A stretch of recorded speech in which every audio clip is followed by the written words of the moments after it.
Madaming kababalaghan ang nababalot sa ating mundo, maaring ang iba ay na-discover na ito habang ang iba ay mahigpit na itinatago. Mga bagay na hindi mo inaakala na nag-e-exist at mag-e-exist pala. Kung ikaw ay makaka-discover ng isang kakaibang bagay, pangyayari o lugar, ipapaalam mo ba ito sa iba? Paano kung konektado ito sa iyong sarili, pamilya o mga kaibigan, itatago mo ba? Samahan natin ang isang high school student na naulila sa kanyang ina, at inampun na ng kanyang lolo. Siya si Toro, ilang buwan matapos siya kunin at alagaan ng kanyang lolo ay kinausap siya nito na makitira muna sa isa sa kanyang mga kaibigan dahil magpapa-renovate ito ng bahay. Ayaw ni Toro na makaabala sa kanyang mga kaibigan, kung kaya mas pinili ng dalaga na magtayo ng isang tent at mamuhay sa isang gubat malapit sa kanyang paaralan. Isang araw habang naggag-alagala, na-discover niya ang sekreto ng pamilyang Soma. Sa pamilyang ito napapabilang ang kanyang popular na classmate na si Yuki. Kung kaya nang masira ang kanyang tent na tinitirhan ay inalok siya ng pamilyang ito na doon na sa kanila manuluyan. Ang 12 na miyembro ng pamilya hindi kasama si Kyo na pinsan ni Yuki, ay isinumpa na magta-transform bilang mga hayop ayon sa Chinese zodiac animal. Maliban kay Kyo na pusa ang kanyang magiging kakambal. Matapos malaman ng ating bida ang tungkol dito ay ipinangako niya na hindi niya ito ipagsasabi kanino man. At magsisimula na ang pagbabago ni Toro maging ng pamilyang Soma dahil sa koneksyon na mabubuo nila sa isa't isa. Panibagong araw para kay Toro, habang naglalakad papasok sa school ay napansin niya ang isang bahay. Lumapit siya doon at nakita niya ang mga zodiac ornaments na nakadisplay sa harap ng bahay na ito. Nagulat naman siya nang may biglang sumulpat na isang lalaki sa kanyang harapan. Mabait naman ang binata dahil hinayaan siya nito na tignan ang mga ornaments. Mas lalong nagulat ang ating bidang babae nang makita niya si Yuki, ang binatang heartthrob sa kanilang school at kanyang classmate. At ang lalaki na kausap ng ating bida ay nagpakilala naman bilang Sugar. Ang mga fans ni Yuki ay agad kinwestiyon si Toro, dahil nakita ng mga ito na sabay silang pumasok na dalawa. Nagdahilan ng ating bida na aksidente lamang ang kanilang pagsasabay, ngunit hindi naniwala ang mga classmate niyang ito. Mabuti na lamang at dumating ang kanyang mga kaibigan at mabilis na umalis ang mga babaeng may gusto kay Yuki. Lunchtime na at kasama ni Toro ang dalawa niyang best friend. Tinatanong siya ng mga ito kung anong lagay niya sa bahay ng kanyang lolo. Nagsinungaling ang dalaga na okay lang siya doon at maayos naman ang lagay niya, dahil ang totoo sa kagubatan at sa isang tent siya nakatira. Simula nang mamatay ang kanyang ina, kinuha siya ng kanyang lolo, pero dahil kailangan nitong magpa-renovate ng bahay ay mas pinili niya na mabuhay mag-isa kaysa makitira sa kanyang mga kaibigan. Matapos ang kanyang pasok sa school, sa gabi ay nagtatrabaho si Toro bilang cleaner. Ito ay para mayroon siyang pangsuporta sa kanyang sarili, dahil wala naman na siyang iba pang aasahan. Matapos sa trabaho ay umuwi na si Toro sa kanyang tent, pagod na pagod siya at ikinikwento niya sa picture ng kanyang ina ang nangyari sa araw niya. Hindi inaasahan sa paglabas niya sa tent para sana maghilamos ay nakita niya si Yuki at Sugar na nakatingin na sa kanya. Inimbitahan siya ng dalawa sa bahay ng mga ito, dito ay sinabi niya sa kanila ang nangyari sa kanya at kung bakit siya doon sa tent nakatira. Napansin naman ni Yuki na may lagnat si Toro, at habang nagpe-prepare para pababain ang lagnat ng dalaga na pag-alaman nila na gumuho ang lupa sa tent ng ating bida. Agad nila itong pinuntahan, halos mawala ng malay ang dalaga dahil sa sama ng pakiramdam, kaya sinabihan siya ni Sugar na babalik sila doon kapag okay na siya para hanapin ang picture ng kanyang ina. Sinamahan at inalagaan ni Sugar ang dalaga. Bago ito makatulog ay ikanwento ni Toro ang pinagdaanan niya paano nawala ang ina at ang pagsisisi niya na noong araw na iyon ay hindi niya nasabi na mag-iingat ang kanyang ina. Hindi inaasahan ni Yuki na nakikinig pala sa isang tabi ang malungkot na pinagdaanan ng ating bida. Kilala niya kasi ang dalaga bilang masayahing tao. Kinabukasan nagising ang ating bida at madaling-madali na bumangon dahil kailangan niyang hanapin ang picture ng kanyang ina. Nagulat siya sa kanyang paglabas nang iabot sa kanya ni Yuki ang picture ng kanyang ina. At inalok siya nito na doon na siya mininirahan hanggang matapos ang renovation sa kanila, kapalit nun siya ang gagawa ng mga gawaing bahay. Magsisimula na sana silang mag-ayos sa magiging kwarto ni Toro nang biglang kumalabog ang bahay at mula sa kisame ay lumapag ang isang lalaki. Ang binatang ito ay si Kyo na pinsan ni Yuki at Sugar. Hinamon ng lalaki si Yuki para sa isang laban. Pipigilan na ni Toro ang dalawa nang di sinasadyang may akap niya si Kyo at nag-transform ito bilang pusa, at dahil nataranta siya maging si Yuki at Sugar ay nayakap niya at doon na niya na-discover ang totoong anyo ng mga binata na makakasama niya sa iisang bahay. Naloka naman si Toro dahil nang magbalik bilang tao ang tatlong binata ay mga nakahubad na ito.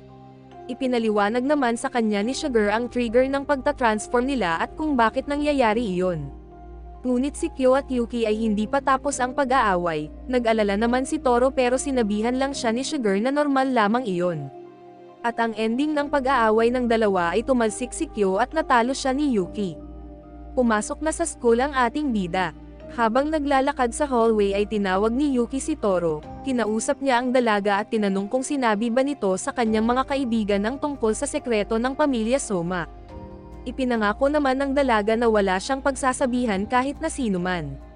Ngunit ipinaalam sa kanya ni Yuki na buburahin nila ang alaala niya tungkol sa mga nakita niya, ito ay upang maprotektahan ang sekreto ng kanilang pamilya.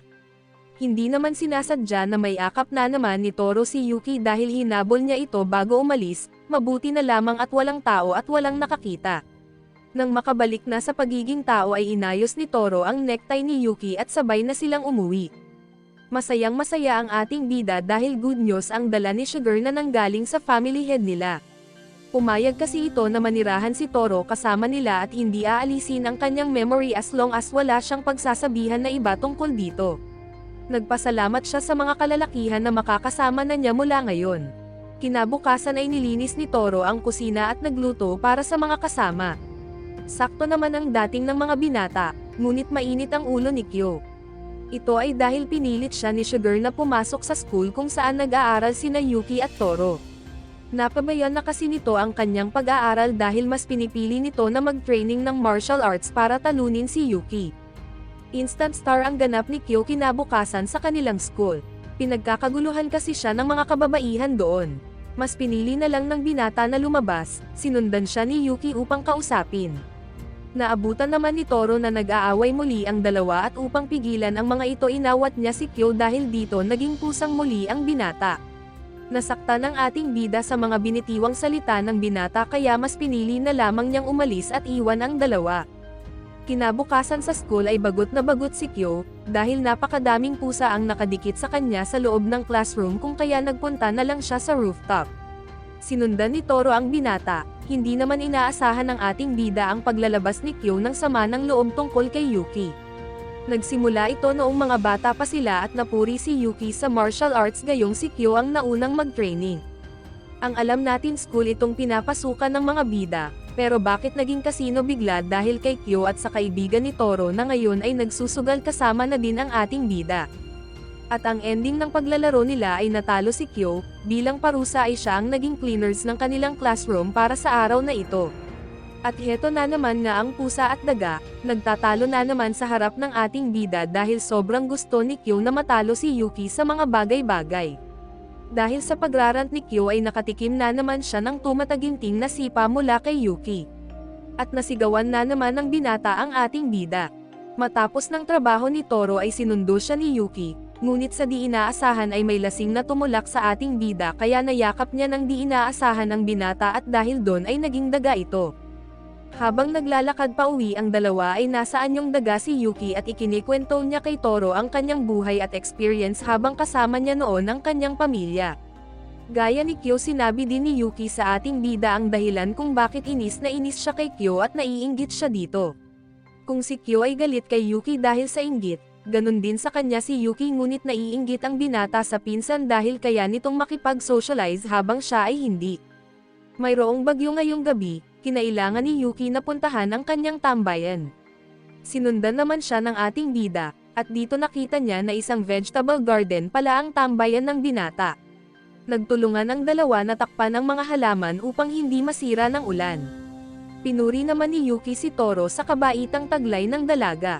Namangha ang binata sa ating bida nang sabihin nito na ang pagiging mabuti ay itinuro ng kanyang ina sa kanya, dahil hindi lahat ay ipinanganak upang maging mabuti lamang. Sa sumunod na araw, gulat na gulat si Kyo sa dami ng rice balls na ginagawa ni Toro. Tinikman ng binata ang ginagawa ng dalaga ngunit di niya gusto ang chives na nandoon, kung kaya gumawa siya ng sarili niyang rice balls na kinamanghan naman ng ating bida. Mabilis naman nabugnot ang binata sa reaksyon ng dalaga sa kanya. Ngunit napatulala na lamang siya nang sabihin ni Toro na di niya kailangan mainis, at wala siyang dapat na ikainis sa paligid niya. Sinabi ng ating bida na alam niyang mabuti ang puso ng binata at naniniwala siya doon. Nagpasalamat naman ang binata sa kanya at sinabi na alam din niyang mabuti ang puso ng ating bidang babae. May bisita ang mga alaga ni Toro, isang maganda at cute na dalaga. Hinahanap ng dalaga si Kyo, at nagulat naman ang ating bida nang biglang suntukin ng dalaga si Kyo. Di niya gets bakit ganon, dahil ang sinasabi ng bisita ay miss na niya si Kyo pero sinalubong niya ito ng suntok. At pinagbubugbog, awang-awa naman ang ating bida sa itsura ng binata. Gulat naman si Kyo nang mag-confess ang bisita sa kanya at sinabing magpapakasal sila. Di naman malaman ni Toro kung anong magiging reaksyon niya sa paiba-ibang mood ng dalagang bisita nila. At loko-loko naman si Sugar dahil sinabi niya na gusto din ng ating bida si Kyo dahil mahilig siya sa pusa, kung kaya tinalakan ng dalaga si Toro. Sa dami ng sinasabi nito ay di inaasahan na mabanggit niya ang tungkol sa totoong anyo ni Kyo na agad pinigilan ng binata na masabi niya. Ngayon tuloy ay palaisipan kay Toro ang tunay na anyo ni Kyo na sinasabi ng kanilang bisita.